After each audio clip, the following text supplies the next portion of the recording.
Bien évidemment, nous en arrivons à la partie qui est de savoir gérer un conflit, que nous allons bien évidemment traiter durant toute cette formation. Donc là, je vais vous donner quelques conseils pour pouvoir gérer un conflit avec quelqu'un, mais par contre, nous verrons vraiment plus précisément dans le module 3 et 4 les techniques précises pour résoudre un conflit avec un client et au sein d'une équipe. Tout d'abord, la règle d'or, c'est de rester objectif dans les faits.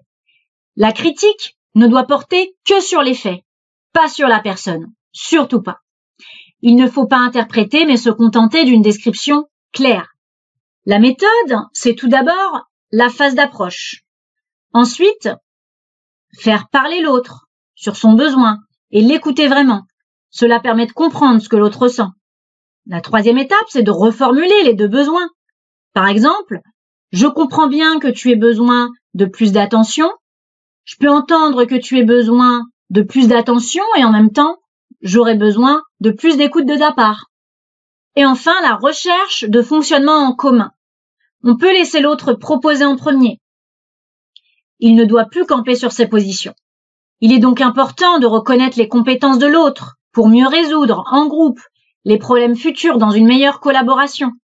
Et voyons un petit peu, pour conclure ce module numéro 1, les attitudes positives face au conflit. Le respect de l'autre et de ses sentiments. La remise en question perpétuelle de soi, qui est très importante, pour savoir ce qui va pas chez nous. C'est très important de se remettre en question. La compréhension de l'autre, comme nous l'avons évoqué durant tout ce module. L'écoute active et l'ouverture d'esprit. La poursuite des objectifs communs.